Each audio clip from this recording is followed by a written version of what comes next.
السلام علیکم. احمد افشل یوټیوب چینل او فیسبوک پاڼې ته بخیر راغلی. دوستانو نننۍ ویډیو کې د پاکستان ویزې لپاره اکاونټ جوړولو طریقه درته ښایم. کم کسان چې اوس مهال پاکستان ای ویزې لپاره ثبت نام کوي نو د ټولو نه مخکې باید په دې ویب سایټ کې اکاونټ جوړ کړي. نو غواړم چې د دې اکاونټ جوړولو طریقه درته وښایم چې تاسو به څنګه وکولی شئ چې په خپله دغه اکاونټ جوړ کړئ. هیله لرم چې تر پایه پورې مې ملتیا وکړئ. که چیرې هم احمد افیشل یوټیوب چینل ته نه وئ د ځنو سره ضرور سبسکرایب کړئ او که احمد افیشل فیسبوک پاڼې ته نه وئ نو دا ضرور در سره لایک او فالو کړئ. بله دا چې تاسو دا ویډیو خپلو واړو ملګرو سره شریکه کړئ تر څو ستاسو په ذریعه دوی ته دغه معلومات ورسیږي.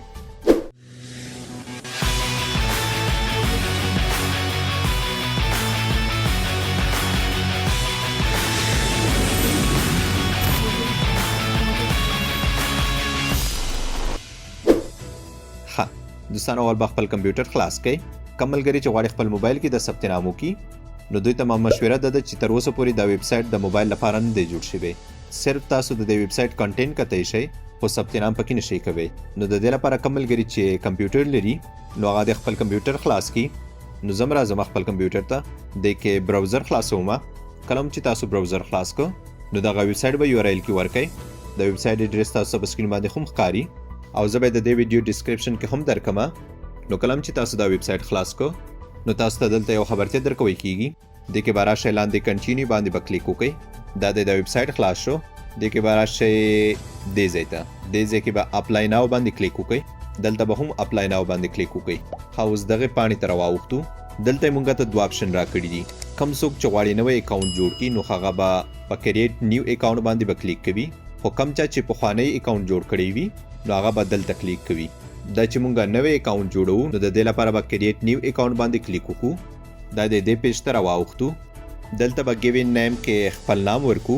کم نام باندې چې مونږ اکاونټ جوړو مثال د کم چا نام دی احمد خان نو دا ځای کې به زه ورکم چې احمد او دلته به زه ورکم چې خان. دا چې زما نام کې خان نشته نو زه به صرف احمد ورکم. خو ما صرف تاسو ته یو مثال درکه. نو لاندې به راشئ دلته به خپل ایمیل ادرس ورکئ. دې ځای کې به هم همدغه ایمیل ورکئ. کله چې د دواړو ځایونو کې تاسو ایمیلونه ورکړل نو لاندې به راکوشئ دلته به پاسپورټ نمبر ورکئ. کله چې تاسو پاسپورټ نمبر ورکړه نو دې ځای کې به پاسورډ ورکئ. خو ګورئ دوستانو چې خیال مې وي دلته به سټرانګ پاسورډ ورکوئ. سټرانګ پاسورډ داسې یو پاسورډ لکه کوم چې تاسو اوس په د سکرین باندې ښکاري نو داسې یو پاسورډ ورکئ. نو زه راځم دلته دا پاسورډ ورکوم. لاندې ځای کې هم همدغه پاسورډ ورکوم. کله چې تاسو د دواړو ځایونو کې پاسورډ ورکو نو لاندې ځای کې به دا پاسکوډ ورکئ. تاسو سره به مختلفې خو دلته ما سره CSP 15 دي. نو د نه پس په اګری بټن باندې کلیک وکړئ. د دې نه پس به سیو اینډ کنټینیو باندې کلیک وکړئ. هغې نه پس به تاسو دې پاڼې ته راواوړئ.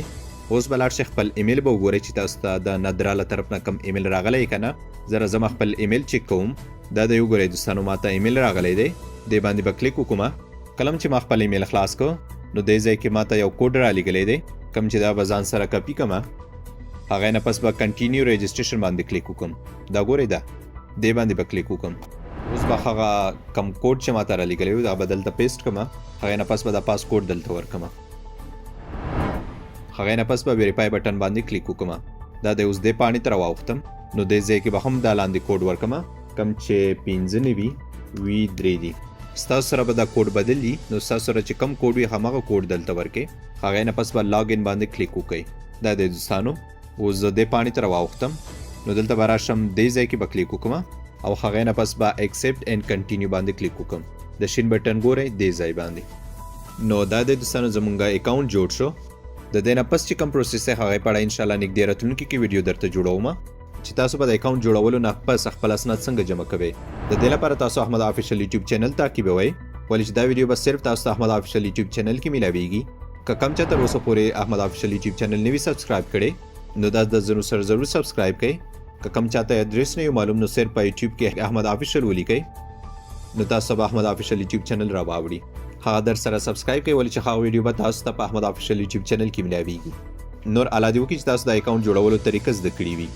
که کومه پوښتنه لرئ نو تاسو کولی شئ چې ما ته واتساپ باندې میسیج وکړئ. زه به کوشش وکړم چې تاسو ته په وخت جواب درکړم. نور مو په الله سپارم. د الله په امان.